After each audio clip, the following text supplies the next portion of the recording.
Nous allons maintenant nous intéresser aux variables de type tableau en PHP. Pour cela, ouvrez une page modèle de type PHP.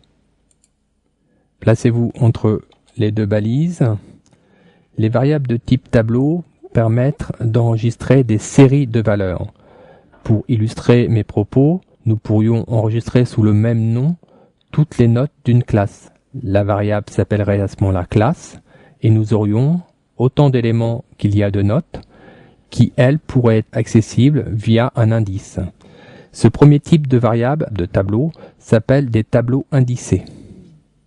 Nous allons voir donc le mode de déclaration d'un tableau indicé.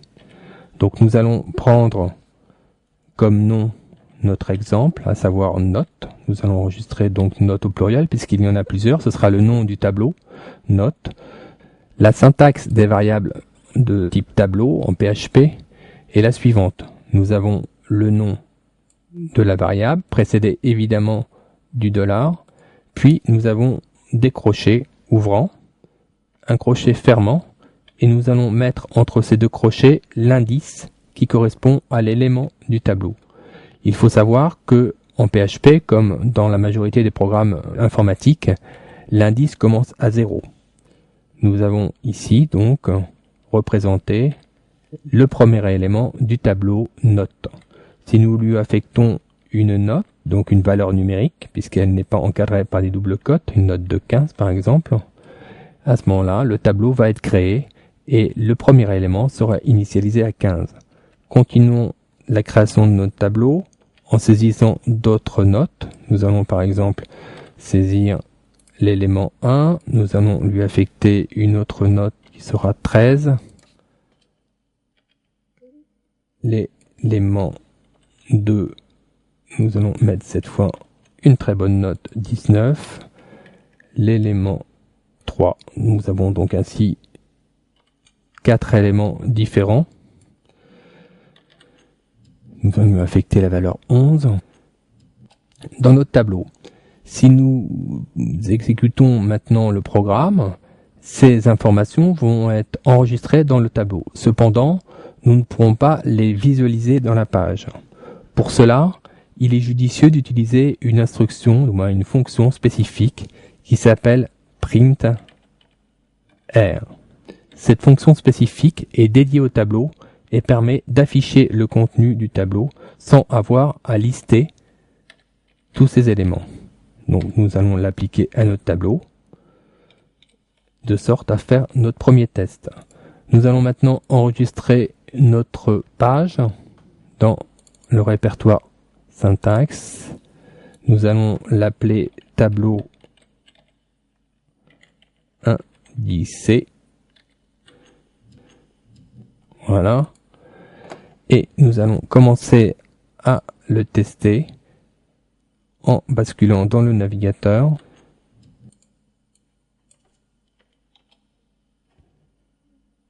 Et en ouvrant la page nouvellement créée, tableau indicé. Nous voyons ici que le printer que nous avons ajouté affiche individuellement les différents éléments du tableau. Nous avons donc l'élément de type 0, d'indice 0 qui est égal à 15, l'élément d'indice 1 qui est égal à 13, l'indice 2 à 19 et 3 à 11.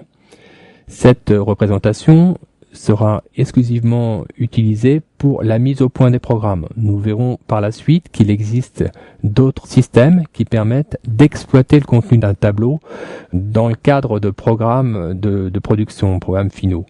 Là, pour l'instant, nous utiliserons le printer exclusivement pour la mise au point de nos programmes.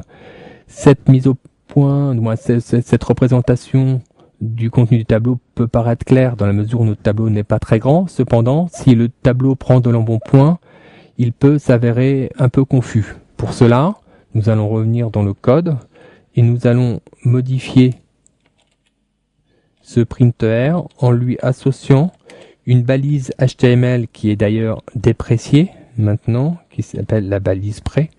C'est une balise HTML qui permettait de conserver la mise en forme du code dans sa représentation finale dans le navigateur. Cette balise est maintenant très peu utilisée. Nous allons nous la remettre au goût du jour et l'exploiter de sorte à pouvoir mettre en forme le contenu de ce tableau, et notamment pour des tableaux plus complexes. Enregistrez votre page, CTRL S, passez dans le navigateur, Alt Tab, actualisez la page en question avec CTRL R, et vous voyez que la représentation de notre printer est désormais beaucoup plus agréable, et on peut imaginer que si nous avions un tableau de 10, 15 ou 20 éléments, ce serait beaucoup plus lisible que s'ils étaient tous à la ligne l'un derrière l'autre. Revenons maintenant dans notre éditeur pour continuer notre expérimentation. Je vous propose d'étudier d'autres systèmes d'initialisation d'un tableau. Pour cela, nous allons copier ce même tableau et nous allons neutraliser la précédente initialisation en la commentant. Pour votre information, l'éditeur Notepad possède une fonction en clic droit sur la partie sélectionnée qui permet de commenter ou de décommenter tout un bloc de code. Si je clique dessus, vous voyez, toutes les lignes d'initialisation de mon premier tableau sont ainsi commentées. Je vais ainsi pouvoir modifier le deuxième bloc d'initialisation de mon tableau et je vais modifier ce bloc en lui enlevant les indices. Alors, quelques mots sur ce type d'initialisation. Ce type d'initialisation permet, contrairement au précédent où on indique d'une manière explicite à quel endroit doit être affecté l'élément, celui-ci nous permettra de laisser cette gestion au système et ainsi, si notre tableau est vide au début, il prendra la valeur 0 par défaut, puis la valeur 1, puis la valeur 2 et la valeur 3. Donc c'est très intéressant lorsqu'on ajoute un élément à la suite de quelque chose qui existe déjà dans le tableau, en l'occurrence. Nous verrons par la suite les applications. En l'occurrence, pour ne serait-ce que vous citer un exemple, les caddies des sites marchands fonctionnent de cette manière. Donc, cette deuxième méthode pour initialiser un tableau, nous allons la tester de suite. Nous allons néanmoins modifier quelques notes pour être sûr qu'il s'agit bien du nouveau fichier. Je vais remplacer par exemple 19 par 17. J'enregistre ma page, je bascule avec un Alt Tab dans mon navigateur et je fais un CTRL R pour initialiser ma page. Vous voyez que le 19 a bien été converti en 17. Il s'agit donc bien de ma nouvelle initialisation et que le résultat final est strictement identique à la première méthode. Revenons maintenant dans notre éditeur pour continuer notre expérimentation.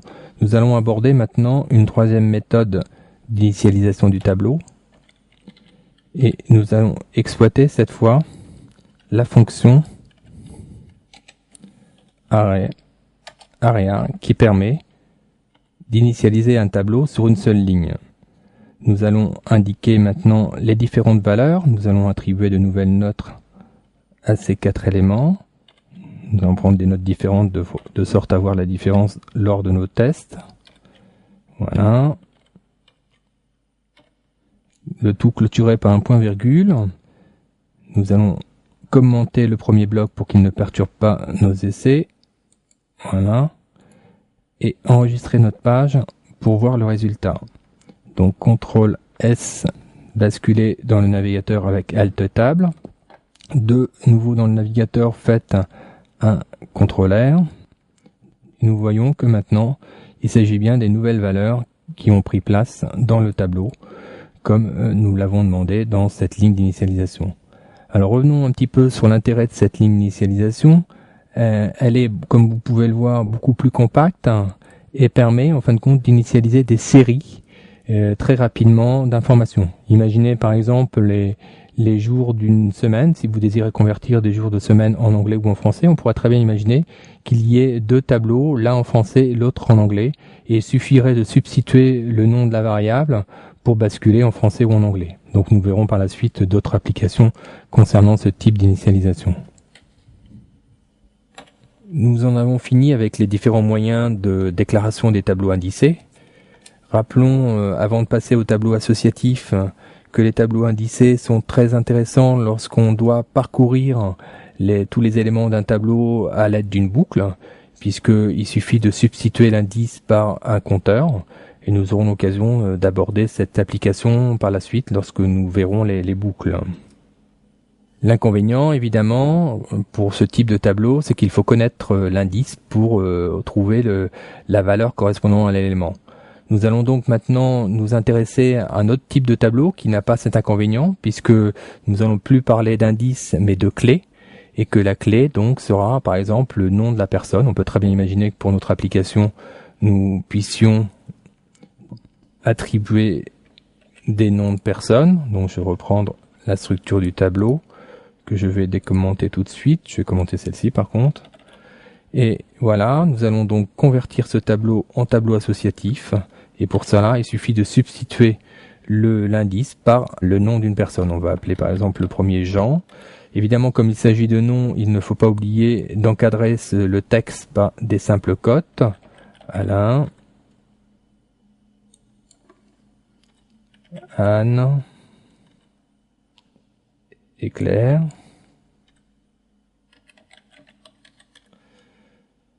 Voilà. Donc nous avons converti notre tableau indicé en tableau associatif.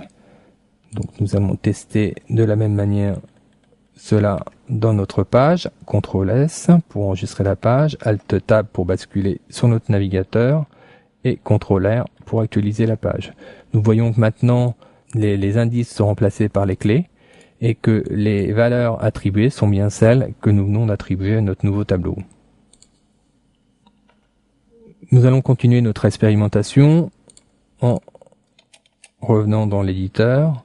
On pourrait se demander si la deuxième méthode de déclaration d'un tableau indicé pourrait être appliquée au tableau associatif. Eh bien non, on ne peut pas anticiper en fin de compte le prénom que nous allons mettre dans la clé. Donc par conséquent, ce type de déclaration ne peut pas être utilisé en tableau associatif.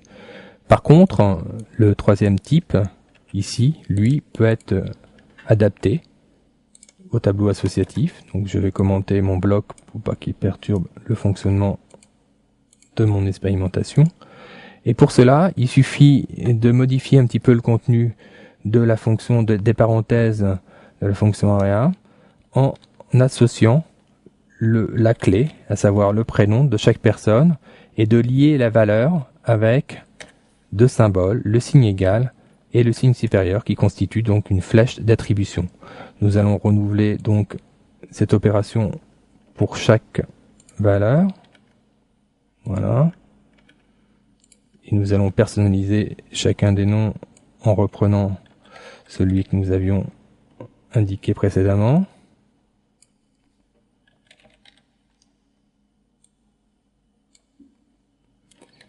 Claire. Nous enregistrons notre page et nous allons la tester de nouveau dans le navigateur. Alt Tab, CTRL R, et on voit que là, il s'agit bien de notre nouveau tableau puisque les valeurs étaient différentes et que le résultat final est strictement identique, hormis le fait que là, nous avons tout déclaré sur une seule ligne. Nous avons vu jusqu'à présent les déclarations des différents tableaux. Je vous propose de voir maintenant comment peut-on exploiter au sein d'un programme les valeurs, comment peut-on aller les récupérer dans les tableaux. Reprenons le tableau indicé que nous avions tout à l'heure. Nous allons commenter celui-ci et décommenter celui-ci. Dans le cadre d'un tableau indicé comme ça, eh bien, pour récupérer une variable, c'est très simple. Il suffit simplement d'afficher le nom du tableau avec l'indice qui correspond. À savoir, si je fais maintenant un écho de cette valeur, eh bien, la valeur qui va s'afficher ici sera ni plus ni moins que les 19, la valeur qui est affectée à l'élément 2 du tableau note. Nous allons maintenant tester l'utilisation de cette fonction. Enregistrons la page. Alt Tab pour basculer dans le navigateur. CTRL R pour afficher le résultat. Nous voyons que là maintenant la valeur 19 qui correspond donc à l'élément 2 du tableau note s'affiche correctement dans notre navigateur. Nous allons voir maintenant de la même manière comment peut-on exploiter une information stockée dans un tableau associatif. Revenons pour cela dans notre éditeur de code. Commentons toute cette partie pour pas qu'elle nous nuise. Nous allons maintenant activer le tableau associatif.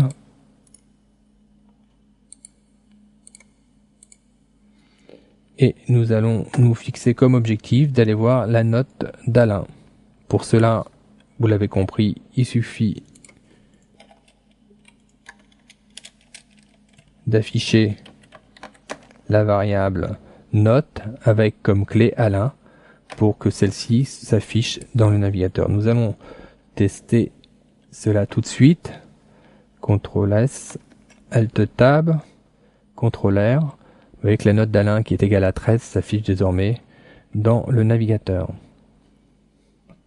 Nous en avons fini avec les déclarations de tableau.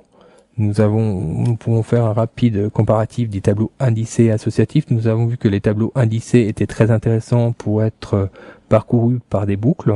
Nous verrons par la suite cet usage. Les tableaux associatifs, quant à eux, sont intéressants pour un accès direct, puisqu'il suffit de connaître le nom de la personne et de le placer à l'intérieur en guise de clé pour accéder à sa valeur.